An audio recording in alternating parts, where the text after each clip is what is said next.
The projector made that soft humming noise Elena had grown used to after years of working the booth, and the golden light from the screen flickered over the rows of red velvet seats like a heartbeat. The little theater smelled of old popcorn and lemon-scented floor cleaner, a smell she didn't mind. It kept her grounded. Human. Small. Tame. No one ever paid attention to the girl who ripped tickets and worked the evening shift alone. No one ever looked twice at her quiet, neat little life. That's exactly how Elena liked it.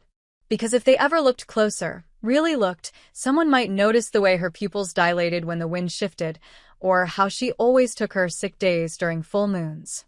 Or how sometimes, when the lights went out and she was alone, the air around her felt heavy, like something ancient was breathing just beneath her skin.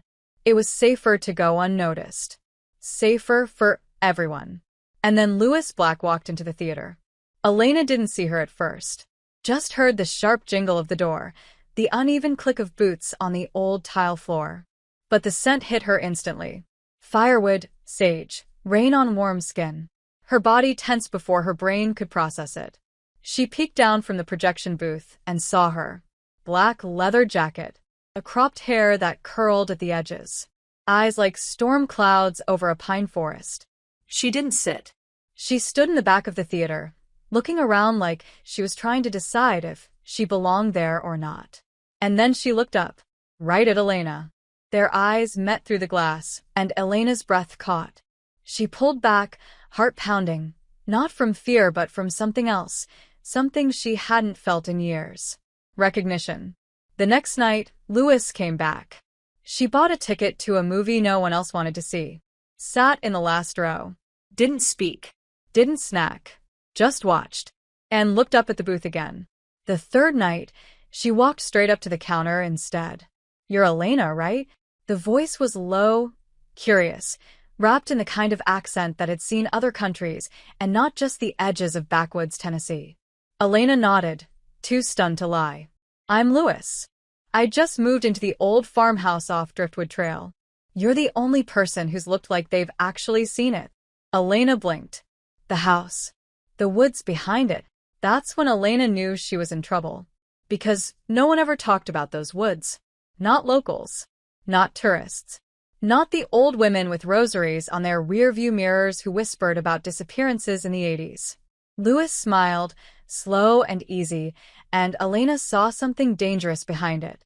Curiosity. Intrigue. The kind of hunger that had nothing to do with food. "They say it's haunted," Lewis said, leaning on the counter. "Do you believe in haunted things, Elena?" "I believe in things that hide," she answered before she could stop herself. Lewis's eyes gleamed. Maybe we're the same then. That night, Elena walked home under a sky too bright with stars. Her skin itched. Her muscles ached. The moon wasn't full yet, but it was getting close. She felt the creature stirring, pacing, sensing something was changing. And it was. Because she couldn't stop thinking about Lewis. Couldn't stop hearing her voice, feeling her gaze. Couldn't stop wondering what it would be like to let herself unravel in front of someone like that. But she knew better. Getting close to anyone never ended well. And getting close to Lewis felt like opening a door she couldn't close. Still, she went to work the next day. And the day after. And Lewis kept showing up. Sometimes with a sketchbook. Sometimes with a thermos of tea she claimed was magic. Sometimes with nothing but questions. "What do you dream about, Elena? Do you believe people are born wild or made that way? What do you look like when no one's watching?" Elena never answered. Not with words. But something in her silence kept Lewis coming back. One night, just 3 days before the full moon, Lewis waited until the theater was closed. She knocked softly on the glass door and held up 2 cups. "For you," she said, when Elena opened it. "Chamomile. Good for nerves. Bad for secrets." Elena hesitated, then let her in. They sat in the back row, alone, sipping tea and watching the credits of a movie Elena had seen 100 times.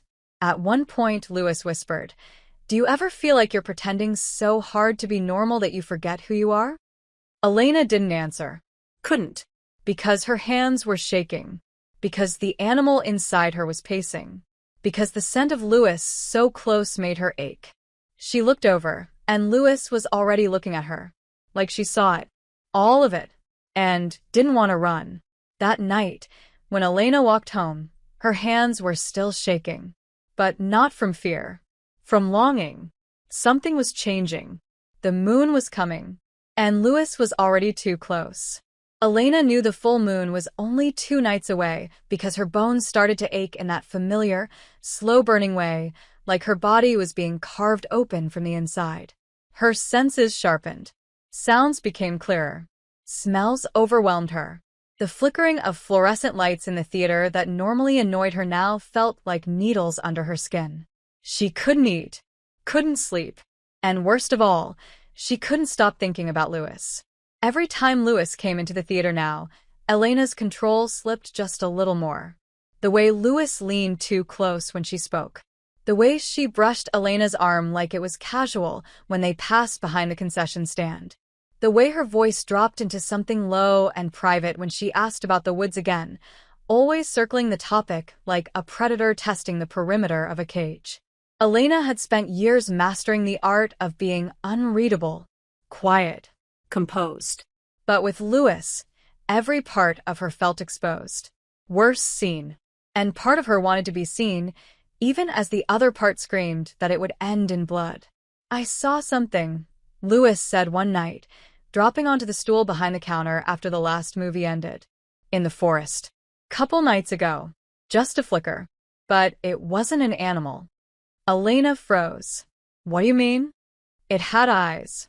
Human-shaped. But wrong." "You were in the woods alone? Why do you think I came here?" Elena swallowed, heartbeat thudding. "That's not a good idea." "Why not?" "Because the woods don't like visitors." Lewis leaned closer. "Or maybe they're just waiting for the right one." Elena stood so fast she knocked over her cup. "You shouldn't go out there again." Lewis didn't flinch, just tilted her head. "Are you warning me, or protecting me?" Elena didn't answer, because she didn't know anymore. She didn't go home that night. She couldn't risk it, not with the moon so close. Instead, she drove out to the old service road that led into the unmarked forest trail, deep enough into the trees that the sounds of the town vanished and the stars disappeared behind the canopy. She left her car behind and stripped in the dark, folding her clothes in a neat pile on a moss-covered rock. Then she let the change come. It wasn't like the movies. There was no violent cracking of bones, no cinematic screaming, just pressure, like something ancient and primal rising through her blood, reshaping her. Her skin shimmered, split, reformed. Fur burst from her shoulders. Her jaw lengthened. Her spine curved. She crouched, then leapt forward on 4 limbs, and the forest welcomed her. The creature inside her, her true form, was massive, lean, all muscle and instinct. But it wasn't mindless. They needed answers. Not guesses. Not folklore. So Elena took Lewis to the one place she'd sworn never to go again, the archives in the back room of the town's historical society. It was dusty, half-forgotten, and run by a woman named Miriam who had known Elena's grandmother. Miriam didn't ask what they were looking for, but her gaze lingered too long on Lewis's face, as if seeing something familiar there too. They spent hours digging through newspaper clippings, local legends, death records, maps. The deeper they went, the stranger it got. Names that repeated over centuries. Disappearances around each blood moon. Descriptions of beasts half-wolf, half-woman, with eyes like mirrors and a voice like thunder. And one journal, old, crumbling, handwritten, signed by someone named Rose Cross, Elena's great-grandmother. The pages were filled with ink drawings and fevered entries about visions in the woods, rituals with bone circles, and warnings about the Hollow One. "He wears the shape of a man," Rose had written, "but he has no soul. He howls in mirrors. He feeds on grief. He cannot die, only pass into the next shadow." One passage chilled Elena to her core. "The beast in me answers to the forest, but the Hollow One answers to nothing. He is the wound that never heals." Lewis read over her shoulder in silence. "It's him," she whispered. "What we saw. What I painted. But how do we stop something like that? Elena asked. You don't. Miriam's voice came from behind them, soft but firm. They both turned. The old woman's eyes were rimmed with red. You survive him. That night, Elena sat in the theater long after closing, staring at the empty screen. Louis had gone home to rest. The streets were quiet, the sky too bright. Her skin itched. The moon was waxing, and every part of her ached for transformation. But it wasn't time. Not yet. Still, something felt off. The silence didn't sit right. She stepped outside to lock up, and found the front door already ajar. Her blood turned cold. She didn't move. Listened. The air was wrong. Flat. Like it had been scraped clean. She stepped into the lobby, heart pounding, muscles tight. And there he was. Not quite a man. Not quite a shadow. Just absence in the shape of a person. The hollow one stood behind the concession stand, head tilted. His face was Louis's face, but off, empty, like someone had carved it from wax and left it too close to a flame. You don't belong here, Elena said, her voice low and raw. He smiled. Too many teeth. Neither do you. She shifted before he could blink. Bones cracked. Fur erupted. She hit the ground on 4 legs and lunged. But when she struck, there was nothing to hit. He vanished like fog. Just gone. She skidded to a stop, breathing hard, rage burning through her chest. Then she heard it faint, from outside. A howl. Her name. Louis. Elena shifted back mid-run, grabbed her clothes half-dressed, sprinted barefoot through the street, her skin still rippling with remnants of the change. She didn't care. She ran like her body belonged to something faster, something feral. When she reached Louis's house, the front door was open. Broken. The lights were off. And the scent of blood, old blood, buried blood, was thick in the air. Elena stepped into the dark, whispering, Louis? Silence. Then, from the back room, a flicker of candlelight. A shape on the floor. Elena rushed forward and found Louis sitting cross-legged, shaking but alive, her hand clutching the base of an extinguished candle. Her eyes were wide. Her voice cracked when she spoke. He came here. He said your name. He said he's been waiting for you. Elena dropped to her knees, pulling her close. You're safe now. I swear. He looked like you, Louis whispered. But wrong. Like he wore your face the way you wear fur. Elena held her tighter, her jaw clenched. He's not getting near you again. But she knew the truth. The hollow one didn't want Louis. Not directly. He wanted Elena. He wanted what lived inside her. Because the beast in her was not born by accident. It was inheritance. It was invitation. And the hollow one had been waiting a very long time. Elena didn't sleep. She sat beside Louis's bed until the first crack of sunlight bled through the curtains, her eyes fixed on the shadows in the corners of the room, as if expecting them to reach for her again. Louis was alive. That was all that mattered. For now. But Elena knew the hollow one hadn't finished. That thing didn't want to scare her. It wanted to summon her. And if what her great-grandmother's journal had hinted was true, then it wasn't just about blood or fear or the moon. It was about legacy. And something was awakening that had been dormant for too long. She had to go deeper. Deeper into the woods. Deeper into the truth. And there was only one person left who might know how far this bloodline really went. Her name was Elspeth. No last name. No address. But every child in town had heard stories about the Bone Woman who lived beyond the northern ridge, past the river that never froze. Some said she was a witch. Others said she was cursed. The elders said she was a warning. Elena had never dared go that far before. Not even in her other form. Not until now. She left Louis a note and was gone before noon, taking only a pack, a flask of water, and the blade she hadn't touched since the last time she lost control. The hike took hours. Longer than she remembered. The forest grew denser, stranger, like the trees themselves bent subtly to block the path. But Elena's senses were sharper than ever. She could smell things no human could: metal under moss, old ash from long-dead fires, the rot of something buried deep. When she found the cabin, it looked abandoned, half swallowed by ivy, its windows so coated with grime they reflected nothing. A crow watched her from the chimney. It didn't caw. It just stared. Elena knocked. Nothing. She knocked again. "Elspeth," she said, her voice firm. "I know you're still alive." A long silence. Then the door opened just enough for a pair of pale eyes to meet hers. Not old. Not young. Timeless. "You smell like the cross line," the woman said. "And something worse." "I need answers," Elena said. "I'm not giving them. I buried mine. The hollow one is awake." That changed everything. The door opened wider.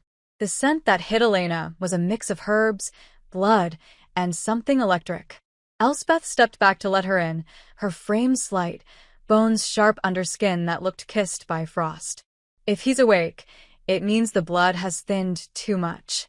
The forest doesn't recognize its own anymore. That's why he's bold. Elena sat slowly. What is he? A memory with a mouth. Elspeth poured something dark into a wooden bowl. He was born when the first bloodline broke its vow. Your ancestors were guardians, not predators. They were meant to keep the wildness in balance. But someone used the gift for power. And the hollow one was born from the wound that left behind. He feeds on imbalance. And now he's after me. He doesn't want to kill you, girl. Elspeth stirred the bowl. He wants you to become like him. To forget the woman. To become only the beast. Then he won't be alone. Elena's stomach twisted. How do I stop him? You don't. There must be something. There's a place, Elspeth said finally. Older than the hollow one, where the balance can be called back. But it comes with a price. What kind of price? You must bring the one who loves you. Elena froze. I'm not putting Lewis in danger. She's already marked, Elspeth said. She dreamed him, didn't she? She sees things others don't. That means the forest recognizes her. It's chosen her, too. You think it's a coincidence she came here? Elena shook her head, heart pounding. I won't lose her. Then you better not run from her. Elspeth handed her a small black stone, smooth as glass, warm to the touch. When the moon is full, place this in her hand. If she stays, the forest will let her in. If she drops it, then it's already too late. Elspeth looked out the window. You have 3 nights left. Elena returned to town just after dusk, her clothes damp with sweat, her mind spinning. She expected Lewis to be angry, scared, maybe even gone. Instead, she found her in the kitchen, barefoot, sleeves rolled up, making soup. You were gone all day, Lewis said, without turning around. I almost called the sheriff. Then I remembered I'd probably just have to explain why my girlfriend is part wolf. Elena stopped in the doorway. Girlfriend. Lewis finally turned. What else do you call someone you keep dreaming about in the shape of a storm? Elena didn't answer. She walked straight to her, kissed her like it was the last time. Like there was no moon, no monster, no hollow one. Only lips. Breath. Skin. After, they lay tangled on the old couch, silence thick but not uncomfortable. Lewis traced a line over Elena's chest, just above where her heart beat. You saw her, didn't you? The woman in the woods. Elspeth. What did she say? That the hollow one wants me to lose myself, to become like him, and that the forest has chosen you. Chosen me for what? To stand with me, or to be taken. Elena placed the black stone into Lewis's hand. 3 nights from now, the full moon. If you still want me, then hold it. If not, let it go. Lewis looked down at the stone, then up at Elena. I already chose you the night I howled. Elena didn't sleep, not because of fear, but because for the first time, she believed she didn't have to face this alone. Lewis didn't tell Elena about the dream she had that night. She couldn't. Not yet. Not when it felt less like a dream and more like a memory from a life she'd never lived. In it, she was barefoot in the forest. The ground pulsed beneath her feet like it had a heartbeat. Trees towered above her, but their branches didn't block the sky. Instead, they leaned back, opening the canopy as if the stars themselves were watching. And in the clearing, at the center of it all, stood a tree unlike any she'd ever seen. Its bark was dark as night and cracked like stone. Its leaves shimmered gold, whispering a song in a language she didn't understand. She touched its trunk and felt something move, not just around her, but in her, under her skin. When she woke up, her fingers were stained with sap. Elena was already up, packing quietly, her eyes dark with determination. She didn't ask about the dream. Didn't need to. She looked at Louis like she knew. Like she dreamed it too. They left just after sunrise.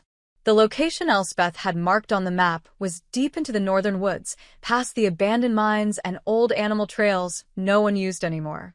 Elena walked ahead, her senses sharp, shoulders tense. Louis followed, one hand always grazing the strap of her backpack where she kept the stone. The trees changed as they moved deeper. Taller. Thicker. Less alive, somehow, and yet more aware. Louis felt it first, the pressure in her chest, like something was trying to rise through her ribs. It wasn't fear. It was recognition. She'd never been here before. But her body said otherwise. Elena slowed when they reached a split in the trail. One path led to a rocky incline. The other dipped into a narrow hollow between twisted oaks. "It's down," she said. "Everything ancient lives low." Louis nodded, heart racing. The farther they went, the quieter it became. No birds, no insects, just the crunch of their boots and the distant hum of wind moving through branches that never bent. At the base of the hollow, they found it, the gate. It wasn't made of metal or stone, but of roots, intertwined, thick, forming an arch that pulsed faintly with a sickly green glow. At the center, embedded like a heart, was another black stone, larger. Alive. Elena stepped forward. "This is it." Louis reached out, but the second her fingers brushed the edge of the arch, she gasped. A jolt shot through her arm. Images. Fire. Blood. Wolves running in spirals. A woman screaming her name, not Elena's. Hers. But not her voice. She staggered back, eyes wide. What was that? Elena caught her. "The forest is testing you." "Why me?" "Because you saw me before I saw myself. Because you didn't run. And because the forest always knows." Louis looked at her, breathless. "What if I fail?" "Then I'll fail with you." Elena turned to the arch and pulled the small black stone from Louis's pack. She held it up to the gate. For a moment, nothing happened. Then the root wall shuddered, and the stone in the center split with a crack that echoed like thunder. The arch peeled open. A passage of earth and light and silence. And then a voice, low, ancient, female, whispered through the trees. "She may enter, but not untouched." Louis felt it before she understood it. The shift. Her skin burned. Her breath hitched. Something inside her, dormant her entire life, woke up. Not beast. Not magic. But bond. Connection. Elena grabbed her hand, grounding her. "You're okay." "Am I changing?" No. "You're becoming." They stepped through the gate together. The tunnel of roots closed behind them. What lay on the other side was not the same forest. It was older, hungrier. Time moved differently here. Light came from nowhere. The air tasted like rain and copper. Elena moved without hesitation. Louis followed, now feeling every tree, every step, like her veins had sunk into the dirt. "This place," she whispered. "It's like it's part of me." Elena nodded. "That's how I knew you'd survive it." They reached a glade at the center of the sacred grove. A circle of stones. A pool so still it reflected nothing. At the center, a raised platform made of roots and bone. Elena looked at Louis. "This is where it happens." "What do I do?" Elena reached into her pack and pulled out a small vial filled with her own blood. "We bind ourselves. To each other. To the forest. To the line that came before us. And if I don't, then you'll be sent back. And I'll face the hollow one alone." Louis stepped forward. "Then let me bleed." Elena cut her palm. Louis did the same. They pressed their hands together, and the blood mingled. The pool rippled. The stones began to hum. The forest shivered. A howl broke the silence. Distant. Familiar. The Hollow One had followed them. But the gate was closed. Elena turned to Louis, her voice steady. You have to say it. You have to claim me. Louis looked at her, breath trembling. I claim you, Elena Cross. In the name of the forest, the bloodline, and the woman you are beneath the moon. The ground trembled. The roots responded. Light burst from the pool, surrounding them. The forest accepted. The bond was sealed. And in that moment, Elena didn't feel cursed. She felt whole. The forest let them go, but it didn't let them forget. After the ritual, everything changed. The trees no longer looked like trees. They felt like watchers. The soil no longer felt like ground. It pulsed. Louis couldn't walk through the woods without feeling the vibration of old voices beneath her feet, whispering in a language she couldn't understand, but somehow recognized.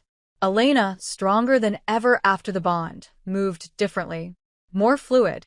Her steps no longer cautious but confident, like something inside her had settled. But power was in peace. Not with the Hollow One still hunting.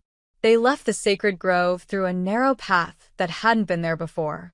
The sun was already sinking, and the shadows behind them stretched unnaturally long. Elena kept checking behind them, her muscles tense. He's not close, she whispered, but he knows we're different now. He'll come faster. They made it back to Louis's house just as the last light faded. The air was thick, still, unnatural. Louis lit every candle she had. She couldn't shake the sensation that they'd brought something back with them, that the forest had bled into the world beyond its boundaries. That night, Elena stood in front of the mirror and pressed her palm to her chest. It's changing, she murmured. Louis sat on the bed, still holding the black stone. You mean the curse? No, Elena whispered. The origin. She turned. I felt it in the grove. The Hollow One, he wasn't created. He was released. Someone broke the pact. Someone with our blood. Your blood. Elena shook her head. Ours now. The next morning, Louis suggested they visit Elspeth again, but the cabin was empty. No sign of life. Only claw marks on the doorway, deep, deliberate, and still wet. He got to her, Elena said. Or she ran. But she didn't believe her own words. They returned to the archives. The same box of journals, maps, letters. This time, Louis found something Elena hadn't noticed before, an envelope, sealed, tucked beneath the false bottom of the crate marked Rose Cross. Inside was a torn page. A drawing of the black tree Louis had seen in her dream. At the base of the tree, 2 women. One kneeling. One standing with fire in her hands. Below the image, a line in faded ink. To break the cycle, one must return to the root and burn it clean. What does that mean? Louis asked. Elena stared at the image. It means the curse started with love. And it can only end with love. But not passively. We have to choose it over fear. Over power. Over everything else. Then we do. Elena turned to her. It won't be that easy. Was any of this easy? That night, Louis couldn't sleep. Again, the dream came. But this time, it wasn't the black tree. It was the Hollow One.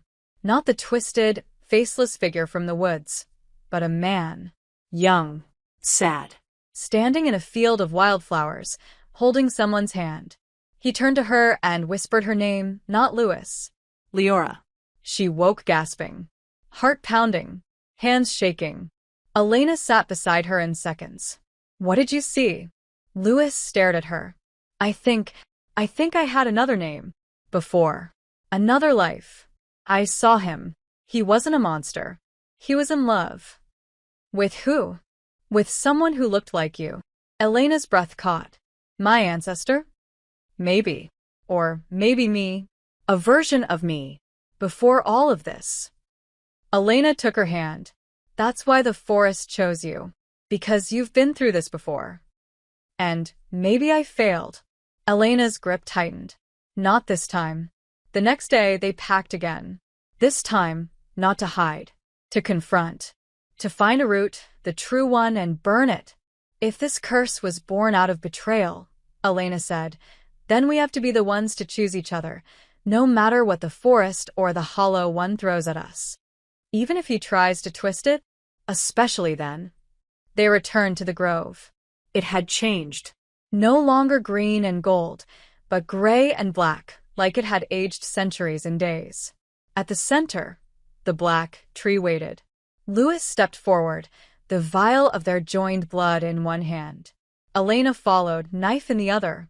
But before they reached it, the hollow one stepped from behind the trunk. Not monstrous, not wild, just hollow. His voice was almost human. You always come back. And you always leave me behind. I was never yours, Louis said. No, he whispered, but you were her mistake. And now she's made it again. Elena stood between them. We're not afraid of you. Then why is your pulse so loud? Because I know what you want, and I won't give it. You already did. The moment you bound her, you fed me. You let the root grow again. I'm not a curse. I'm your shadow. I am what blooms when you love the wrong thing. No, Louis said. You are what survives when love is abandoned. Elena lit the flame. The forest screamed. The tree cracked. The hollow one lunged. And the forest chose. The hollow one moved like he remembered being human, but just barely. His hands were too fluid, his eyes too bright, like flame caught in glass. His voice echoed, not around them, but through them, threading into the marrow of their bones. You think this is the first time? He said softly, stepping from the shadow of the black tree. You think you're special? That love will save you? She thought that too. Louis stood still, her blood roaring in her ears. Who are you talking about? The first. The one who chose the forest over me. The one who stood here with her flame and her vow and forgot the promise we made. His eyes flicked to Elena. She wore your face. Elena bared her teeth. Then she made the right choice. Did she? His voice broke, cracked like old wood. She left me here. She said she'd burn the root, and instead, she buried it deeper. Then we'll do what she couldn't, Louis said. Together. No, he moved forward, and for the first time, Elena felt something behind him. Something massive. The forest shifted. The tree groaned. And then she saw it. Tendrils of black mist reaching from the roots, rising like smoke, like arms, like chains. They wrapped around her legs before she could move. Around Louis's ankles. Tightening. You can't burn what you're bound to, the hollow one whispered. And now you're both mine. Elena roared. Her body shifted mid-step, her transformation faster than ever. Fur surged over her limbs, her jaw lengthened, claws bursting from her fingers. She didn't wait. She lunged. But the hollow one didn't fight her. He vanished again, like before, like fog dispersing in heat, and the tendrils yanked her backward. Louis tried to run to her but fell hard, breath knocked from her chest, the ground splitting beneath her like a mouth. The forest wasn't a place anymore. It was alive. And angry. Louis's vision blurred, and suddenly, she wasn't there. She was somewhere else. Somewhere older. The clearing was the same, but the tree was young. Still blooming. Its leaves green. And beside it, a woman with Elena's face stood in a long cloak, cradling a bowl of blood in her hands. Opposite her, a man who shimmered with shadow, but hadn't yet become the hollow one. Please, he whispered. You said we'd face it together. We are, the woman said. But not like this. The forest demands balance. And what you want would twist it. I only want you. And you had me. But you want power. You want to break the cycles. That's not love. That's hunger. Then let me in.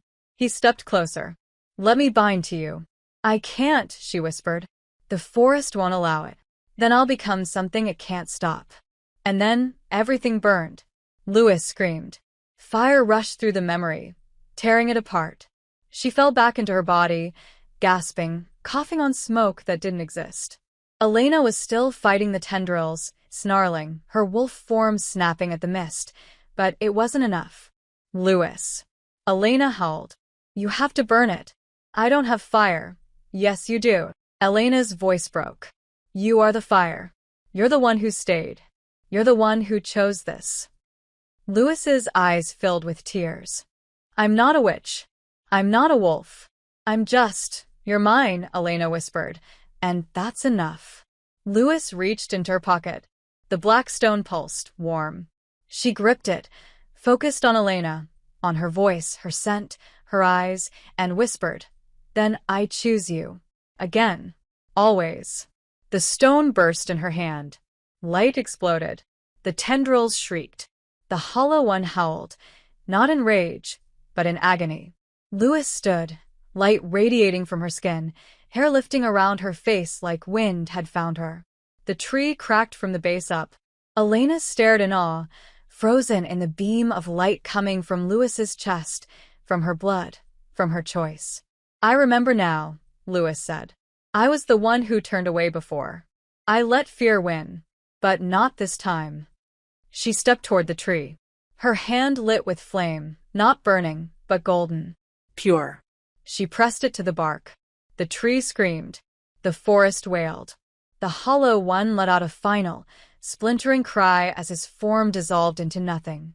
The tendrils vanished. The roots pulled back. The clearing fell still. And then silence. Elena shifted back slowly, her body trembling. Lewis collapsed to her knees. Elena crawled to her, pulled her into her arms. You did it, she whispered. We did it, Lewis corrected, leaning her head against Elena's.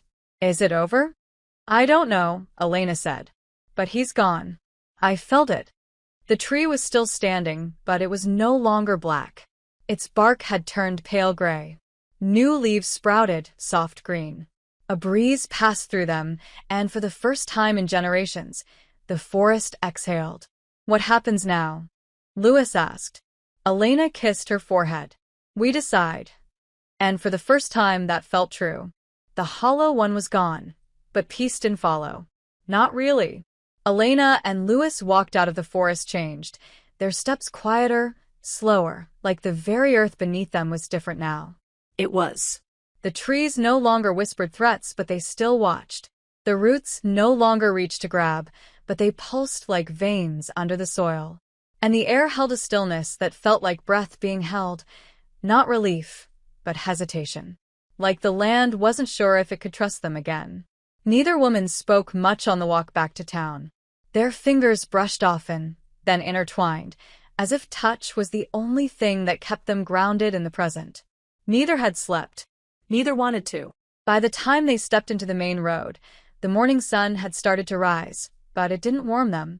The world felt too quiet, too normal, and they didn't belong in normal anymore. The first sign something was wrong came at the corner diner. Windows broken. Front door cracked. The open sign still flickering even though no one was inside. The second sign was the silence. No traffic, no voices, no radio playing from old speakers on porches. Just absence. Elena sniffed the air and stopped. Blood, she murmured, but not fresh. Lewis stepped closer. What do you mean? It's old. Dead. Like the forest brought it back with us. They reached Lewis's house to find the front door, wide open. Everything inside untouched. No signs of struggle or theft, but the black stone they'd used in the ritual sat on the table. Whole. Intact. Wrong. It broke in my hand, Lewis said, voice hollow. We saw a crack. Elena nodded. The forest is done with him, but it's not done with us. Over the next hours, the town began to reappear, slowly. People emerged like they'd been asleep for days. Confused. Dazed. No memory of what happened. Mrs. Havers from the bakery walked out barefoot, flour in her hair, muttering about wolves howling at noon. The sheriff's deputy knocked on Lewis's door, asking if there had been an eclipse, because all the clocks in town had stopped at the same time. But not everyone was clueless. One man, Reed Harlan, stood outside the old gas station, staring at Elena like he'd seen a ghost. Your grandmother was one of them, he said. My dad used to say she was a keeper of something. that she answered to roots, not laws. Elena stepped forward slowly. You remember her? Not her. What she did. He looked at Lewis. What you both did. It's not gone. It never really goes, does it? Elena didn't answer. Neither did Lewis. They left. But Reed's gaze followed them, and something in his eyes said he hadn't forgotten what real fear looked like. That night, Lewis couldn't sleep again. She sat on the back porch, listening to the forest breathe, her fingers tracing the scar in her palm from the ritual. It tingled now, like something new was waking up beneath it. Elena joined her silently, barefoot, hair damp from a late shower. She sat beside Lewis and didn't speak for a long time. We're not done, Lewis finally said. Are we? We broke the cycle. But that doesn't mean others won't try to start it again. Like Reed. Elena nodded. He's watching. Waiting. People like him think fear gives them power. If he finds out what we really are, he won't, Lewis said. We won't let him. Elena looked at her. You say that like where are we now? Lewis smiled, slow and tired. Aren't we? Elena leaned in, kissed her softly, and the forest sighed. But the moment passed too quickly, because from the tree line, something moved. Not the hollow one. Not a shadow or beast. A person. Watching. Standing still just beyond the reach of the porch light. Elena tensed. Lewis reached for her hand. Do you see her? Elena nodded. She's not from here. How do you know? Because she's wearing my grandmother's necklace. And just like that, the forest had given them something else. Not a monster. Not a curse. A messenger. Or a warning. She was gone by the time Elena reached the edge of the woods, but the scent remained. Earth, moss, ash, and something ancient that didn't belong to the living. The kind of scent that clung to your lungs and made your heart remember things it never lived. Elena didn't speak. She just followed it. Lewis came without being asked, her hand brushing Elena's when the shadows thickened. They didn't bring weapons. They brought questions. The forest led them north, deeper than Elena had dared go even as a wolf. It wasn't a path, it was a pull. Not hostile, not welcoming. Just insistent. Like it had waited long enough. After an hour, they found the shelter. Half buried, stone-walled, roofed with moss and age. Hidden beneath a massive tree whose roots broke through the ceiling like frozen fingers. It wasn't on any map. Not in any journal. Elena stepped inside first, her breath catching. The scent was stronger here. Personal. Family. And when she turned the corner, she saw her. The woman from the tree line. Sitting in a wooden chair like she belonged there. Pale skin. Long dark braids streaked with white. And around her neck, the necklace Elena had only seen once, in a photo of her grandmother before she vanished. The woman smiled. Took you long enough. Elena's mouth went dry. Who are you? You already know. That's impossible. You died before I was born. That's what they told you. She stood slowly. No creak of joints. No sign of age. Just silence. I'm Rose Cross. The one who failed. Lewis stepped forward, voice soft. You're Elena's great-grandmother? Rose nodded. And you're the one she chose. She looked at Elena. You broke the root. But you didn't bury the wound. Elena's hands clenched. Why are you still alive? Because I didn't finish the ritual. I tried. But I couldn't destroy him. Couldn't destroy the part of me that still loved what he used to be. So the forest punished me. Kept me alive. Rooted. I became a part of the land I couldn't protect. Then why show yourself now? Because it's not over. He was only half the curse. Rose walked to a shelf and pulled down an old box, setting it on the table. Inside, drawings, maps, a vial of blood, still red, still alive. There was another. One who helped him twist the ritual. A guardian who turned. She wanted the power, not the balance. And when I failed, she hid. Passed down her bloodline, just like I did. Waiting. Watching. Elena shook her head. There's no one left. Are you sure? Rose's eyes darkened. Look again. She handed Elena a folded parchment. Inside, two trees drawn side by side. One marked cross, the other black. And from the roots of the black tree, another name. Harlan. Lewis stuck back. Read. Elena's voice was flat. He's part of this. He's not the threat, Rose said. He's the door. There's someone else. Someone he answers to. And she's been waiting longer than you've been alive. Elena's pulse roared in her ears. Who? Rose looked at Lewis. Then, at the necklace. You'll find her where the trees stop growing. Where even wolves won't go. The graveyard, Elena whispered. The one beyond the ridge. Rose nodded. You'll need what I kept to stop her. She opened a drawer, revealing a blade, silver, old, etched with a language neither of them knew. It only cuts what's already dead. Elena reached for it. Why help now? Because I saw you choose love over legacy. I failed because I chose the forest over the woman I loved. You didn't. That matters. She turned to Lewis. You remind me of her. The one I lost. If I can help you keep yours, maybe I can rest. The air outside had changed. Colder. Heavier. As they walked back toward the town, Elena held the blade tightly. Lewis held the map. And neither of them spoke until they reached the edge of the woods. Do you believe her? Lewis asked. I don't have a choice, Elena said. If someone's been feeding the curse all this time, keeping it alive through a second line, then we only killed half the beast. And now the other half is waking up. Elena nodded. And it wears a human face. That night, a note appeared under their door. No signature. Just one sentence. The root you burned wasn't mine. And the blade Rose had given them was gone. They didn't sleep. Not really. Just enough for the body to pretend, while the mind kept racing. The blade was gone. The message under their door still burned in Lewis's memory. The root you burned wasn't mine. Elena stayed by the window all night, eyes fixed on the tree-line like she could force the forest to give her answers. But this wasn't about the forest anymore. It was about the town, about people who lived among them. People who knew. People who remembered. At dawn, they returned to the archive.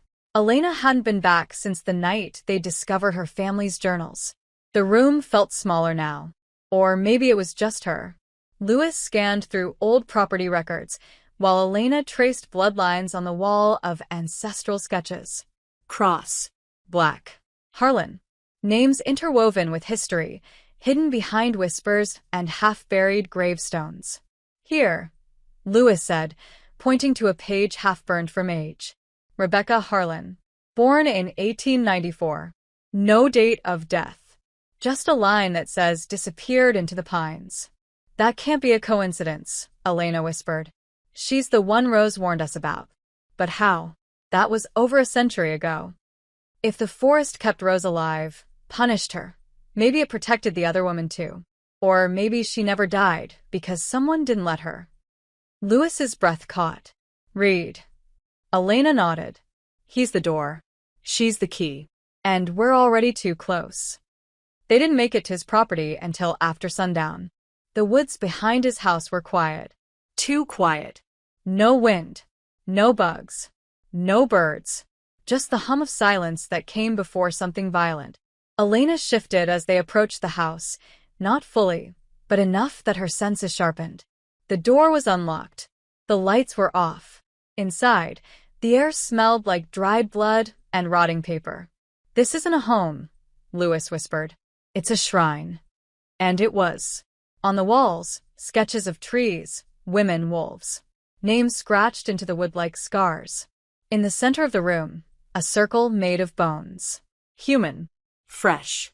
Elena stepped into it. Her body shuddered. Images slammed into her vision. A woman with wild hair, standing in the dark with a flame in one hand and a broken blade in the other. Lewis saw it too. Felt it. Smelled the burning. Heard the chants that didn't belong in this century. She stumbled back into a desk, knocking over a book. It fell open to a photograph. Rebecca Harlan. Not old. Not dead. Not even aged. Standing beside Reed. Smiling. Like time didn't touch her. He's protecting her, Lewis said. She's not a memory. She's still here. Elena's voice was cold. No. She never left. Behind them, the front door closed. Slowly, firmly, they turned and there she was, Rebecca Harlan, dressed in black, skin pale and tight across her bones. Eyes sharp, ancient, and disturbingly calm. "Took you long enough," she said. Elena's fingers twitched, but she didn't shift. "Not yet." "What do you want?" "I want what Rose refused. What the forest denied me. The balance was never broken, it was stolen. And now I'm taking it back." "By doing what?" Lewis asked. "Keeping the curse alive." The curse was power. The wolf. The blood. The bond. But love ruined everything. She stepped closer. She ran for me. She chose peace. Chose the path of the guardian. And for that, I lost everything. "So now you make others pay?" Elena snapped. "You let the Hollow One become what he was. He chose rage. I chose purpose. We were meant to break the old rules together. But Rose couldn't stomach it. She ran. Hid. Let the forest chain her. I refused." She turned to Lewis. "But you have the fire. You woke it. You can carry it forward." "No, you already have," Rebecca said. "You lit the tree. You cracked the stone. You summoned something older than the curse. You don't need Elena." "But I choose her," Lewis said, her voice a steel blade. "Every time." "Then you're a fool." Rebecca raised her hand. The air bent around her. Power that smelled like ash and grave dirt swirled, and Elena felt her muscles seize. The magic was too old, too deep. "You can't win," Rebecca hissed. "You're the last cross. Alone, you're nothing." Lewis stepped forward. "She's not alone." She pulled something from her pocket, something Elena hadn't seen her pick up in the cabin. The broken shard of the missing blade. Rebecca's eyes widened. "That's impossible." "So was surviving you," Lewis said, and drove the shard into the ground. The circle broke. The bones exploded outward. Light poured from the floor, and Rebecca screamed, not like a woman, but like something no longer human. Elena's body unlocked. She shifted fully now, fur and fawn, rage and love, all in one motion. She lunged. And this time, Rebecca didn't vanish. She bled. Rebecca didn't die. She vanished into the dark with the smell of her blood still clinging to the floorboards and the echo of her screams soaked into the walls like mold. Elena stayed in her wolf form for longer than she ever had, panting, trembling, heart threatening to shatter against her ribs while Lewis knelt beside her, whispering her name over and over until it became the only thing tethering her back to herself. The shift reversed slowly, painfully, like peeling off her own skin. When Elena collapsed into Lewis's arms, she was soaked in sweat, her pulse erratic, her mouth too dry to speak. Lewis just held her. No questions. No demands. Just steady hands and her heartbeat pressed to Elena's back like a vow. When Elena could finally speak, she whispered, "She's going to the graveyard." Lewis nodded. "She said that's where the trees stop growing.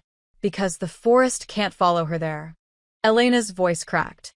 "Because whatever she's trying to do, it has to happen where the land is dead." They didn't waste time. They packed salt, iron, and what remained of the blade shard. Elena slipped the blood-stained necklace Rose had given her around her throat. It hummed faintly against her skin, like it still remembered what it had once been part of. The walk to the graveyard wasn't far, but it felt endless. The closer they got, the colder the air became. Not cold like winter, but cold like decay, like the absence of life. The moon hung low and heavy, full again, impossibly fast, like time had bent to Rebecca's will. Elena could feel the forest behind them, watching, unable to step closer. The trees refused to grow past the edge of the burial ground. Grass stopped, and everything turned to ash-colored soil. No birds. No wind. Only silence. The gate was old iron, twisted and half-broken. They didn't open it, they stepped over. And inside, the ground pulsed faintly, like something beneath it was waking. "She's already started," Elena whispered. The tombstones were crooked and cracked, names erased by time. But at the center, a single monument stood untouched. A tree-shaped obelisk made of obsidian, black as pitch, glinting in the moonlight. And in front of it Rebecca. She wore red now. A dress of woven silk and blood, her hair loose and wild, her face pale but radiant. Around her, bones circled the base of the monument. Wolf bones, human bones, some too warped to name. Her voice echoed before her mouth moved. Welcome, daughters of failure. Elena stepped forward. You're dying. You know that. I'm transforming, Rebecca said. You think the Hollow One was the pinnacle of the curse? He was a shadow. I am the root, and I'm blooming. You're a weed, Lewis said coldly. And we came to rip you out. Rebecca smiled, wide and sharp. So much fire in you. That's why I wanted you, Lewis. You have what Rose never did. The will to burn it all. I have what you never understood, Lewis said. Love. Choice. And I choose her. She stepped beside Elena, their hands brushing. Even if it means burning with her. So be it, Rebecca hissed and slammed both hands into the monument. The earth cracked. Light exploded from beneath the ground, red and gold and wrong. Elena staggered as energy pulsed around her, trying to tear her apart. She forced the shift, bones cracking, claws extending, her growl shaking the air. But Rebecca didn't flinch. She lifted her arms, and something rose behind her, a form made of bones and roots, a mockery of the forest's guardian spirit. It had a wolf skull, a woman's torso, and no eyes. It screamed. Elena lunged. Lewis ran the opposite direction, circling, using the distraction to get closer to the base of the monument. She pulled the shard from her pocket and pressed it into the cracks in the stone. It hissed. Steam rose. Rebecca screamed, staggering. The creature flinched, then roared and turned to Lewis. Elena tackled it mid-turn, driving it to the ground. Her claws slashed, but it didn't bleed. It crumbled into soil, then reformed behind her. It's tied to her. Lewis yelled. We have to sever it from her blood. Elena howled, the sound splitting the air. She turned back human mid-fight, skin torn, bleeding. Then we end her line. How? With our bond. Elena stepped onto the cracked circle, took Lewis's hands. This time we finished what Rose couldn't. Lewis didn't hesitate. I trust you. They pressed their palms together. Blood met blood. The necklace at Elena's throat lit with fire. The shard in Lewis's hand glowed. Together, they stepped to the monument, now pulsing violently, and slammed their hands, blood and flame and memory, into the stone. The light turned white. Rebecca screamed, a sound so inhuman it shattered the closest gravestones. The creature behind her twisted, flailing, then burst into dust. The monument cracked, then split, then fell, and with it, Rebecca. Her body collapsed to the earth. Still. Hollow. The silence afterward wasn't relief. It was grief. For the women who died becoming monsters. For the roots soaked in blood. For the curses born of love turned sour. Elena dropped to her knees. Lewis caught her. The moon dimmed, and the forest finally began to grow again. The silence after Rebecca's fall wasn't peace. It was too sharp, too still, like the world had inhaled and didn't dare exhale yet. Elena knelt in the ruins of the monument, blood drying on her skin, dirt clinging to her arms, her throat raw from howling. Lewis stood behind her, shaking from exhaustion but unwilling to collapse. Not yet. They didn't speak for minutes. Just breathed. Just existed in the wreckage of something older than both of them. When Elena finally moved, it wasn't graceful. She stumbled, catching herself against Lewis's side. Is it over? She rasped. No, Lewis whispered. But she is. They buried Rebecca with their bare hands. Not out of mercy. Out of necessity. The ground at the center of the graveyard was still scorched, still warm, and the roots beneath it twitched like a dying thing. Elena drove the last stone into the soil herself and whispered words in the old tongue Rose had taught her, sealing the ritual with something more powerful than blood: choice. When they left the graveyard, dawn was beginning to stir on the horizon. The forest welcomed them again, not with flowers or song, but with breath. Real breath. The wind stirred. Trees bent slightly. Life returned, but with it came something new. A hum beneath their feet. A weight in their chests. Louis noticed it first. "Do you feel that?" Elena nodded, eyes distant. "It's us. We've become tethered. To the forest? To the balance." Back in town, things had shifted. Subtly. Strangely. Windows once shattered were whole again. Roads that had cracked beneath twisted roots now gleamed like freshly paved paths. People woke lighter. Smiling. As if a fog had lifted, none of them knew they were in. And yet, none remembered what had truly happened. No one spoke of wolves, or screams, or nights that didn't end. But they looked at Elena and Louis differently. Not with fear, with reverence. As if some part of them, buried deep and primal, recognized the women who walked among them as something ancient, something sacred. Louis tried to pretend she didn't feel it, that she could go back to her sketches, her quiet evenings, the smell of ink and old pages. But the forest called, even in dreams, especially in dreams. Elena stayed close, never far from reach, but she too was changing. Her eyes glowed faintly at dusk. Her voice held weight it hadn't before. One night, a week after the ritual, they stood at the edge of the trees in silence. The forest shimmered like moonlight had woven itself into the bark. Louis finally spoke. "I don't think I can stay here forever." Elena didn't flinch. "Then don't." "But you—" "I'll go with you," Elena said softly. "Wherever you go." Louis turned to her. "And the forest? It's inside us now. It doesn't need roots to survive." "You sound so certain." Elena smiled faintly. "I'm not. But I'm tired of pretending I don't want more than survival."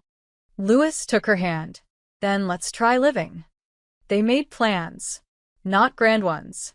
Just the promise of a new town, a new apartment with sunlight and creaking floorboards.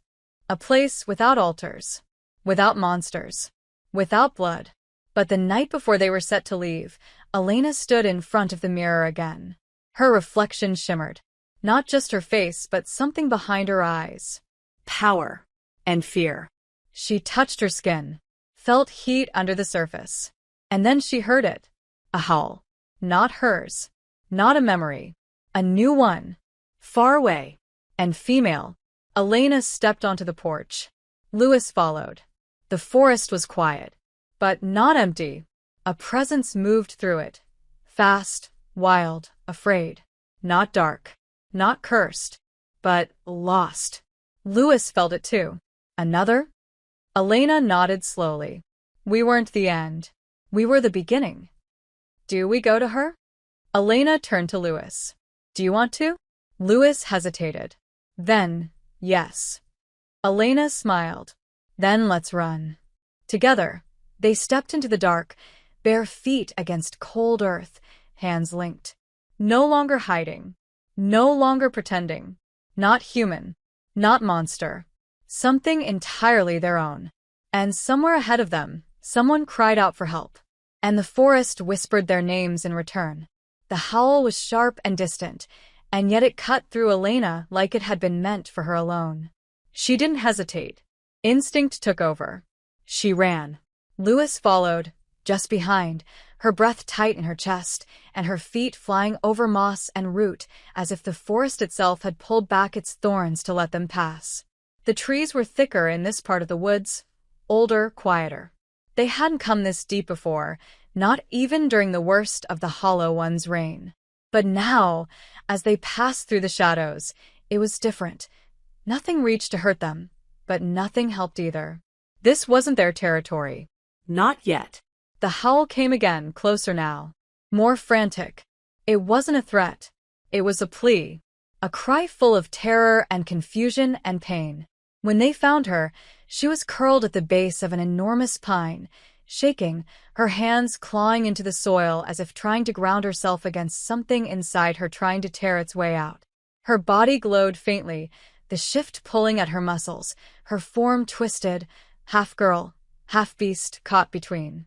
Her back was arched, her eyes wild and golden. Elena stopped several feet away, crouching low. "Don't move," she said gently, voice firm but soft. "We're not here to hurt you." The girl flinched, baring her teeth. Her breath came in short, panicked gasps. Lewis moved behind Elena, hands ready but empty. "She's stuck," Lewis murmured. "She doesn't know how to finish it." Elena took a slow step forward. "What's your name?" The girl didn't answer. Her claws dug into her own arms. Her mouth opened in a growl. "I know it hurts," Elena said. "I know you think it's going to consume you. But it doesn't have to. You're not alone anymore." The girl's breath hitched. She tried to speak, but the shift fought her. Her bones cracked. She whimpered. Elena stepped into the moonlight, where her own shadow stretched long and unmistakable behind her, part woman, part wolf. "I'm like you," she said. "I've been where you are. I thought I'd never get out. But I did. And so will you." The girl's body jerked. Her hands spasmed. Lewis took one step closer. "Let us help you." That's when the girl screamed, not a howl, but a raw, human scream of agony as her body twisted once more, the shift snapping her forward into a kneeling position. Her face was human now. Barely. Her eyes flicked between Lewis and Elena, wide with recognition. "Help me," she gasped and collapsed. Elena caught her before she hit the ground. The moment she touched her, the forest pulsed. Not with danger, but with recognition. This girl wasn't a stranger. She was part of it. Part of the bloodline. Of the history. Elena laid her down gently on the forest floor, her breathing shallow but steady now. "She's one of us," Lewis said quietly. Elena nodded. But unclaimed, untrained. Someone turned her without finishing the bond. Who would do that? Someone reckless. Or cruel. They searched her clothes and found a name stitched inside her jacket. Nora. A human name. A child's name. But her blood told a different story. Elena touched the girl's forehead. It was burning. Her skin rippled under the surface, like her body didn't know what shape it belonged in. "We have to take her with us," Lewis said. "She won't survive the next shift alone. We'll bring her to the grove. Let the forest feel her. Let her feel it." Elena looked at the sleeping girl, her brow still twisted in pain even in unconsciousness. "We're not the end of the story. We're the beginning." As they lifted her, the wind moved through the trees again, stronger now, more alert. Like the forest knew change was coming. Like it was preparing for what came next. And far behind them, unseen, a figure watched from between two blackened trees. A woman with a silver ring on her finger and old scars on her throat. She did not smile. She simply turned and vanished into the trees, leaving behind only a scent Elena didn't catch. But the forest did, and it remembered her. The forest held its breath. The moment Nora crossed into the heart of the grove, the earth pulsed, quiet and deep, like a heartbeat returning to life. Elena and Lewis laid her down in the soft moss where once fire and blood had burned away the rot of old curses.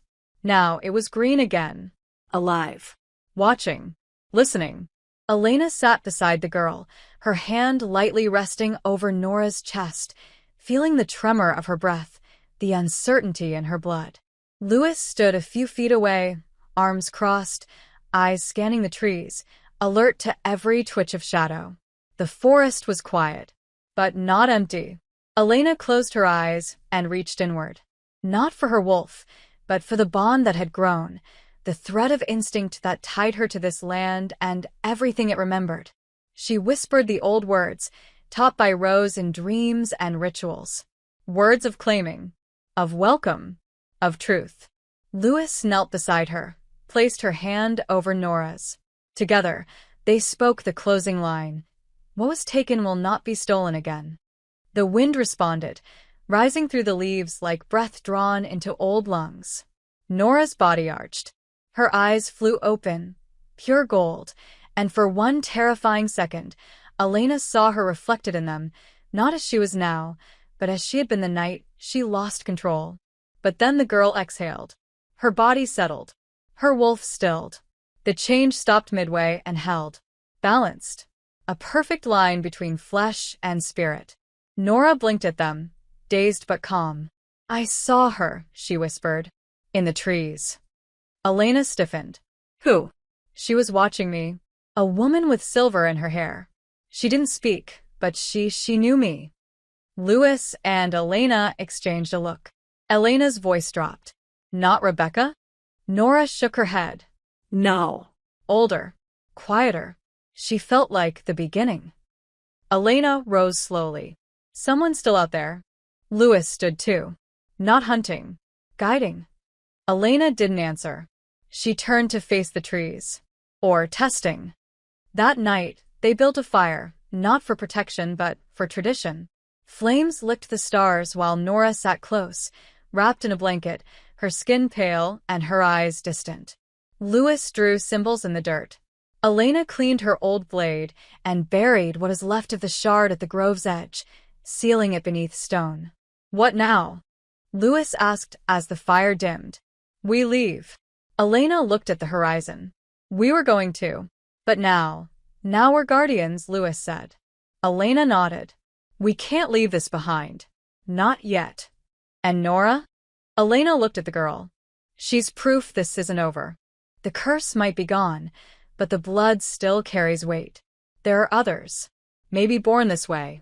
Maybe twisted by rituals they don't understand. So we stay?" Elena reached for Louis's hand. "We become what they need. Teachers? Protectors? Guides. Something between wolves and women." Louis smiled, slow and tired. "I can live with that." In the weeks that followed, the forest changed. Slowly, purposefully. Where once there were paths only beasts walked, now there were clearings. Spaces meant for gathering. For learning. Other presences came, quietly at first. One woman arrived with scars on her arms and a burn across her chest, seeking answers. Another came after her daughter shifted in her sleep and bit through her own tongue. Elena and Louis welcomed each one. No rituals. No altars. Just truth. Just the promise that they didn't have to suffer alone. Word spread, not by mouths, but by instinct, by dreams. The forest called, and those who were lost came. And the two women who once thought they could run from the past became the roots of something new.